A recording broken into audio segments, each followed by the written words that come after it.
Chief Meteorologist Sarah Knox joins us today. And Sarah, a lot of people excited about that engagement this morning. Of course, a big congrats to them. But the Swifties, they're going wild today. Let them go wild. All right, have some fun, enjoy. Now, it's some big news, I suppose.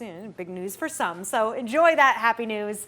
Meanwhile, I'll enjoy the fact that, well, we've got decent temperatures once again this evening. That's right. I'm not all about weather, but this is what my time here is for, and I'm excited about the fact that we do have some nice clear skies going on in Mason City, in Rochester, everywhere in between, and that will allow for cooling down to take place as it naturally does, but temperatures not getting quite as cool as they did these last couple nights. We'll be dropping into the 50s. Some of us slipping a little cooler, especially lower laying areas getting into the 40s, but the upper 40s at that, it's going to be more of a small warm up as we head into tomorrow and into our Thursday. The satellite and radar showing how clear it is out there, not seeing those little white splotches moving around anymore. And we're talking about the clouds because high pressure once again taking over. We're losing a little of that daytime heating, and therefore the clouds just can't manifest.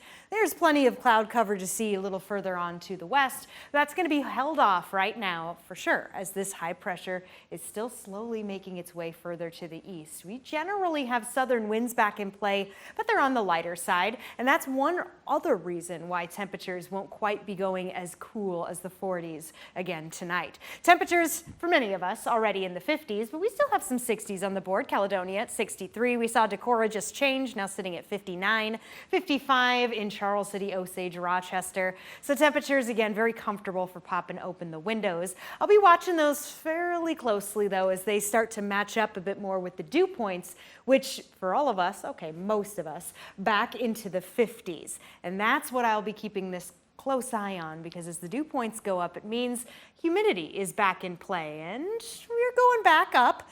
Not bad, though. Honestly, can't really complain as dew points get between the 60-65 degree range. We've definitely had worse earlier on in the summer, but it is a sign that a little more instability, a little more moisture is coming into play, and thus a chance for some rain. Let's push time forward on Futurecast. I think it's going to take a little more time for these clouds to actually reach us. This has around 5 a.m. I think some of us will be a little sunnier than what we're seeing here, but it is a good indication that changes are coming, and with it, a few isolated showers to boot. Now, this is around 9 a.m., so we just basically went through the morning commute, and we still see that chance for rain even linger into the lunch hour. This is around 12 o'clock, so talking the lunch hour exactly.